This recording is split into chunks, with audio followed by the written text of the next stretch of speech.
கணபதி, அங்கு இருக்கக்கூடிய சூழல் என்ன, இப்போது வந்திருக்கக்கூடிய முடிவுகளை வைத்து என்ன உணர்வுகள்ல இருக்கிறாங்க, அங்க இருக்கிற களச்சூழல் எப்படி இருக்கு?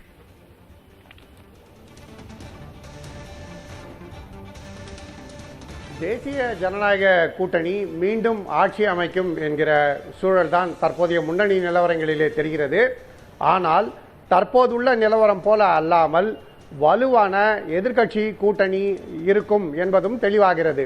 கிட்டத்தட்ட 230 இடங்களுக்கு மேல் காங்கிரஸ் தலைமையில் உள்ள தேசிய மன்னிக்கவும் யூபிஏ கூட்டணி முன்னணியில் உள்ளது.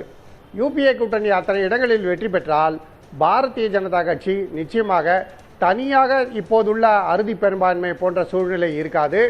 அதே போல கூட்டணி கட்சிகளை நம்பிதான் அவர்கள் ஆட்சியை அமைக்க வேண்டிய சூழல் ஏற்படும். கூட்டணி கட்சிகளுடன் சேர்த்து பார்த்தால் கூட இப்போது வரை 300க்கு கீழாகத்தான் முன்னணி நிலவரம் இருக்கிறது.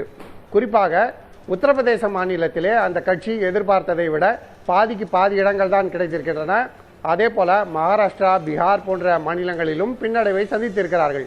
தமிழ்நாட்டிலே ஏற்கனவே எதிர்பார்த்ததுதான் பாரதிய ஜனதா கூட்டணிக்கு இடங்கள் கிடைப்பதற்கான வாய்ப்புகள் மிகவும் குறைவு என்பது. அதே போலவே கேரளா போன்ற மாநிலங்களிலும் நிலவரம் இருந்தது நமக்கு தெரிந்தது. ஆனால் தெலுங்கானாவிலே பாரதிய ஜனதா கட்சி தனியாக ஒரு சில இடங்களிலே வெற்றி மற்றும் ஆந்திர பிரதேசத்திலே சந்திரபாபு நாயுடு மற்றும் பவன் கல்யாண் கூட்டணியுடன் வெற்றி போன்ற காரணங்கள் காரணமாக வட மாநிலங்களிலே ஏற்பட்ட நஷ்டங்கள் சரிகட்டப்படுகின்றன.